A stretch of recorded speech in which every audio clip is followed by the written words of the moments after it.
Hey everyone, my name's Dan Ziccardi. For those of you that don't know me, I'm coming to you from my Moxie studio office here. Um, Pretty much what I'm doing is I'm creating a few videos, maybe every week or whatever, but I'm just going to cover some topics that, or just kind of share some information with you guys that I either found interesting or that I actually thought was important and could help a lot of you out at the end of the day with your fitness goals or whatever you're searching for out there in the health and fitness field. So what I'm going to talk a little bit about today is actually eliminating sugar from the diet. If you've ever started started trying to become healthier or start a nutritional plan, I don't know if you usually talk to anybody about it, but the first thing you're going to find out either way is that you have to cut sugar out of the diet. Sugar is one of the main things that are pretty much going to work against you when it comes to decreasing your fat percentage. So it's one of those things that you actually have to pay attention to, and on a daily basis just remind yourself that you can't be having sugar and achieving fitness goals at the same time. So other than that, I'm going to try and break this down into sections. There's 4 small things that I just want to share with you guys. And the first one is pretty much eliminating sugary beverages from the diet. Now, a lot of people don't realize, but most beverages out there, when it comes to sports drinks, flavored waters, coffees, soft drinks, they all contain a lot of sugar. Some sports drinks even, like Gatorade, that doesn't really advertise the amount of sugar, but advertises themselves as a sports drink. So most people think that because it's advertised as a sports drink, that it's actually healthy for you. That isn't always the case. That depends on the amount of sugar in the beverage, and to tell you the truth, most of them contain more sugar than most drinks out there. So it is healthy in its own ways because the sugar you're consuming at that time after you're done training actually means something. But at the end of the day, if you're consuming a Gatorade throughout the day because you think it's healthy and it's something that you should have because it's healthy, then you're kind of cheating yourself. Pay attention to the nutritional info in the drinks. An average sugar every day in your coffee is going to add up over the course of a week. So you've got to make sure that you try your best to cut the small things like that out that you can control every day that add up to something that might prevent your weigh-ins every week. So pretty much that's one of the main things I wanted to talk to you guys when it came to drinks and beverages. You got to pay attention to the sugar in the beverage because sometimes you don't even realize how high the sugar really is until you actually read the nutritional info or somebody actually tells you about it. So that's what I'm hoping I can kind of help you guys with today. You just got to understand that there's a lot of some people intake over 300 calories a day, and that's kind of being lenient with beverages in general. So you can cut out all that sugar just from avoiding sugar in the diet from here on out if you have fitness goals that you want to reach or even health goals. Sugar is definitely not one of those things that helps with a lot of health issues out there. It causes a lot of them. So you're not only actually able to achieve fitness goals better, but maybe live a longer and healthier life at the same time. Other than that, besides the beverages, the second thing I kind of want to talk about is just reducing simple carbs and junk foods in the diet. We all know that you can't be eating cakes and cookies and brownies and actually losing weight, healthy weight, at the same time. So you have to make sure that you're paying attention to this. You got to try and make healthier choices. You got to try your best to just cut out a lot of the simple carbohydrates, which is anything really containing sugar or a lot of sugar. Some pastries, donuts, cookies, cakes, stuff that's pretty much straightforward. I find it easier to just not go out there and buy them when you do your groceries. If they're not in your house, they're a lot easier to avoid than if they are, and every time you walk by them, you got to try and remind yourself that you can't have one. So the easiest way for me was to just not buy them at all, or I find it's easiest for me when they're not in front of me every day, and you have to avoid them. I naturally grew up eating a lot of sugar when I was younger, so that consistent sugar intake made me love sugar. When I started getting into fitness, I didn't realize how hard sugar would really be to cut out of my diet until I tried to do it. So if you're natural, some people love sugar, some people grew up eating a lot of, salty and other simple carbohydrates and other things, but for me it was sugar. It was hard to get rid of, and some people can go cold turkey and quit, and some people have to just reduce it regularly until you get to nothing. So I just want to remind you guys that it's easy after a few weeks, but you got to understand that the body starts to forget what sugar tastes like after a while. So the more you can avoid it, the easier it gets to avoid, and it's a lot easier that way. So you got to understand too that when it comes to stuff like that, you got to pay attention. So the next thing is like healthier choices. Usually you got to understand that a lot of granola bars, stuff like that, it's another thing that a lot of people think is healthy because it's advertised as healthy, but granola at the end of the day isn't always the healthiest choice, and you got to understand that things like granola bars often contain a lot of sugar as well. So you got to really pay attention to reading the nutritional information. Once again, it's get used to doing it. Look at the back of your foods, actually see the fat, the carbohydrate content, the sugar content, the fiber content. All this stuff makes a huge difference when you add it up on a daily basis. And once you get into the habit of checking the nutritional info, it becomes a lot easier. You check everything all the time, and you're able to just simply avoid a lot of stuff because of that. So if you're able to, make sure when it comes to stuff like breads and pastas, you try your best to avoid them. If you are going to buy bread or pasta, try your best to make sure that it actually says 100% in front of it if you're buying whole wheat bread. Just because it says whole wheat doesn't necessarily mean that it's 100% whole wheat. So a lot of the people I consult don't even realize that, they're buying, I buy whole wheat bread, and I try my best to make sure that my breads are whole wheat and my pastas are whole wheat, and really they're buying, stuff that's a mixture of whole wheat and regular white, and they don't even realize because it's advertised as whole wheat. Just make sure that 100% number's in front of it. And if you're making healthier choices like that, like I said, after a while, that stuff can add up. You can also look for healthy alternatives. Spaghetti squash was something that worked for me a little bit. There's a lot of recipes out there that will be able to, even when it comes to avoiding buns, some people actually use lettuce wraps instead of wraps.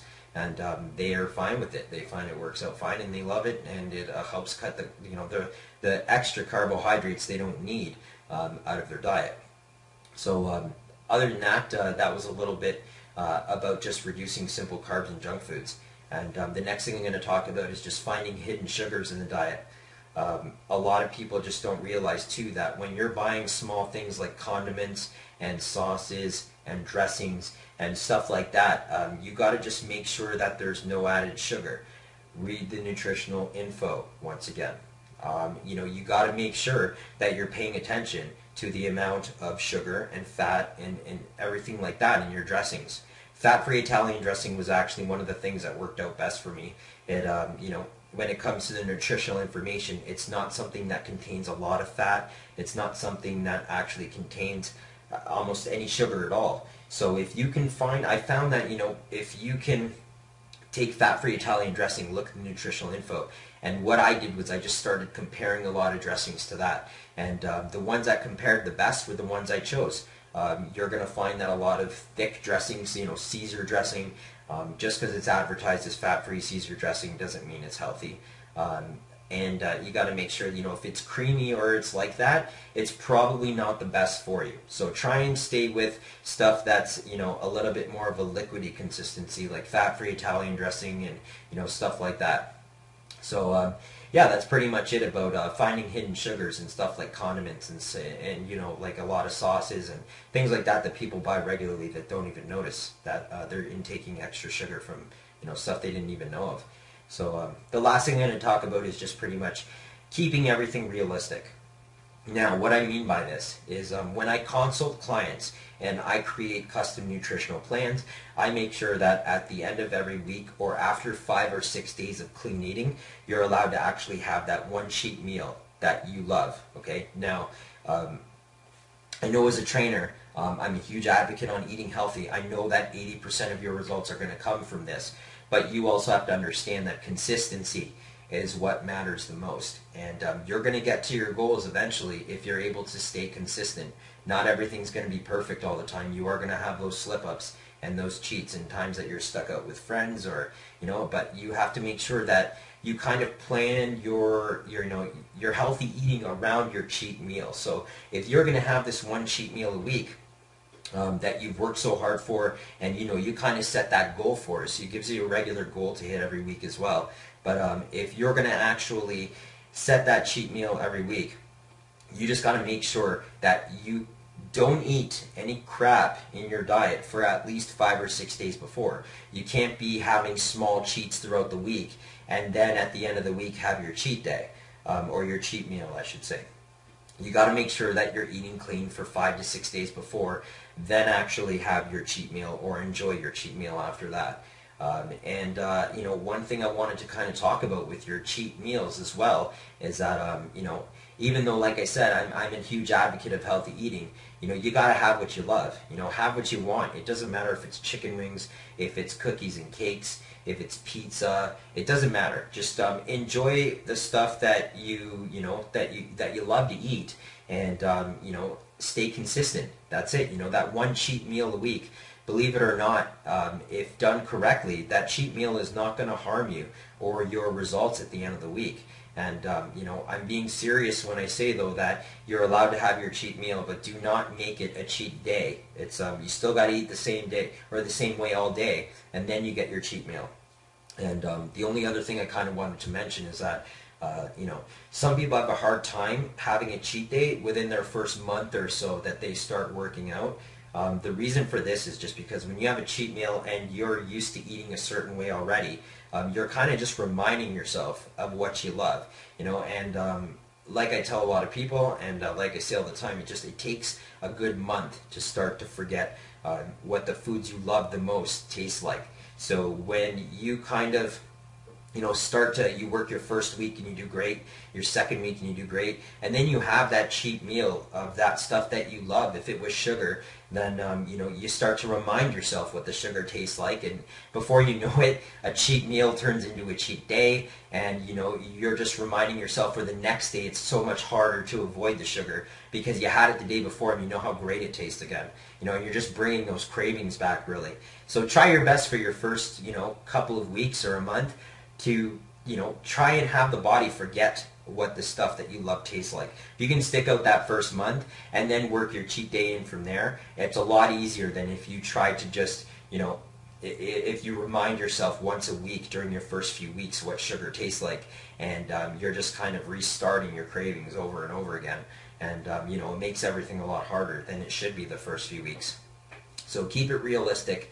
I'm a huge advocate of actually designing nutritional plans that work around your lifestyle, that actually are going to be easiest for you to accomplish long term. And that's the goal here, is just to make sure you're consistent long term. It doesn't have to be short term unless you're setting goals for a diet, for a show, or for anything that you have a timeline on. Consistency is key. You're going to get to your goals eventually. You just have to make sure that you're doing the best you can on a daily basis, and with the information that you have. So make sure that you enjoy your cheat day. Get the most out of it. Just do it properly, so you're not kind of reminding yourself during the first few weeks what it tastes like, and making everything a lot harder than it should be. And like I said, I have my cheat meals too.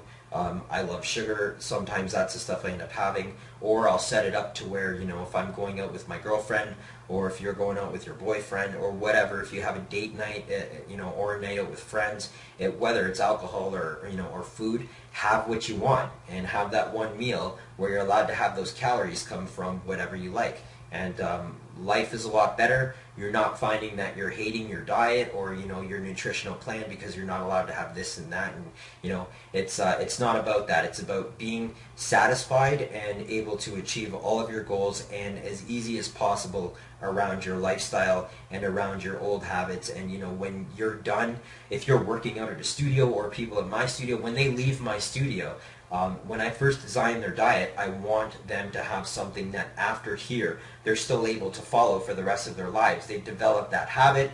They know to have, one meal a week, and they hold that goal, and the rest of the week they have, a lot easier of a time following healthy eating, and over a long period of time, they're able to still accomplish their goals and love life and the stuff that they love at the same time. and that's keeping it realistic. So those were kind of the small items of the issue today I wanted to discuss. I hope it helped any of you that are starting a health plan or trying to get into fitness and health altogether. You know that you have to eliminate sugars from the diet, and hopefully those were some key points that help you do that. So once again, if you don't know who I am, my name's Dan Ziccardi. I own a studio, Moxie Boot Camps, here in the Falls, and you're able to get a hold of me for my contact info. You can find my number. It's my direct number, so I'd be more than happy to honestly talk to anybody who has any questions about what I post or anything at all. Even if it's not studio related, call me and I will help you to the best of my ability to help answer any questions that you guys have. Okay, so I hope you loved this video and it helped you in any way possible. And like I said, I'll be posting as many as I can about any actual health related topics or stuff that I even find interesting that I learned throughout the week, whether it's really related to health and fitness or not. As long as it's just health related, I'll try my best to talk about it if I learned about it and found it interesting. So I will talk to you all soon, and take care.